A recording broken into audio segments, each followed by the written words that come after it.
HMDA మాజీ director Shiva Balakrishna ఇంట్లో వెతికే కొద్ది అక్రమాస్తులు బయటపడుతూనే ఉన్నాయి. ఇప్పటికే 100 కోట్ల అక్రమాస్తులు గుర్తించారు ఏసీబీ అధికారులు. అతని ఇంట్లో భారీగా ఆస్తుల పత్రాలు, నగలు స్వాధీనం చేసుకున్నారు. ఇప్పటివరకు 40 లక్షల నగదు లెక్కించారు. మరోవైపు ఏసీబీ అధికారులకు సహకరించకుండా తప్పించుకుంటున్నారు శివబాలకృష్ణ కుటుంబ సభ్యులు. అతని ఇంట్లో భారీగా గిఫ్ట్ ఆర్టికల్స్, బంగారు ఆభరణాలు ఉన్నట్లు గుర్తించారు.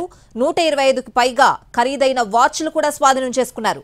బంగారు ఆభరణాలను కూడా పెద్ద మొత్తంలోనే సీజ్ చేసిన ఏసీబీ అధికారులు శివబాలకృష్ణ ఇంట్లో 20కి పైగా ఐఫోన్లు కూడా సీజ్ చేశారు. ఆస్తులన్నీ బినామీ పేర్లతో ఉన్నట్టు గుర్తించింది ఏసీబీ. కొన్ని కంపెనీల్లోనూ బాలకృష్ణ పెట్టుబడులు పెట్టినట్లు చెప్తున్నారు.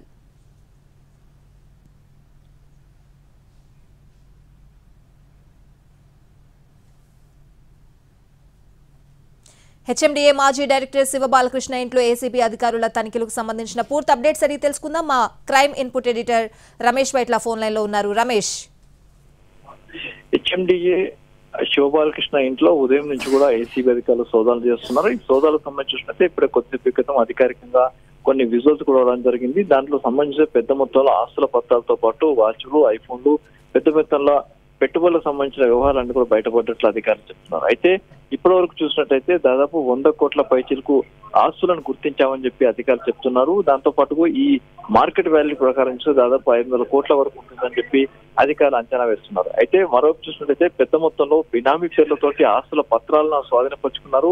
అయితే బినామీ పేరుతోటి ఎవరెవరు ఉన్నారు, ఎవరెవరు పెట్టుబడులు పెట్టారు అన్న విషయం తెలుసుకున్న ప్రయత్నం చేస్తున్నారు. మరోవైపు చూసినట్టే అత్యంత ఖరీదైన 120 పైగా వాచ్లను కూడా స్వాధీనపరుచుకున్నారు, ఐఫోన్లు స్వాధీనపరుచుకున్నారు, ఎక్కడ పడితే అక్కడ నగదును కూడా స్వాధీనపరుచుకున్నారు. అయితే ఇప్పటి వరకు అధికారులు లెక్కించిన దాని ప్రకారం చూస్తే 45 లక్షల రూపాయల నగదు మొత్తం లెక్కించారు.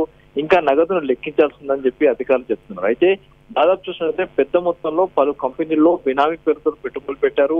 పలు వ్యక్తుల మీద కూడా బినామీ పేరుతో ఆస్తులు సంపాదించాడు. చాలా వరకు ఆస్తులు ఉన్నట్లు అధికారులు చెప్తున్నారు.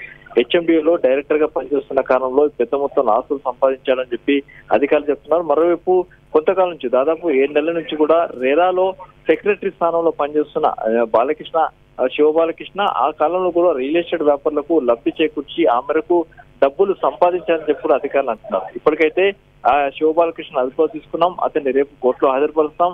మరొక కొన్ని లాకర్స్ కూడా గుర్తించాం, ఆ లాకర్స్ కూడా రేపు కోర్టులో కోర్టు అనుమతి తీసుకుని ఓపెన్ చేస్తామని అధికారులు అంటున్నారు. Right Ramesh, thanks for the update.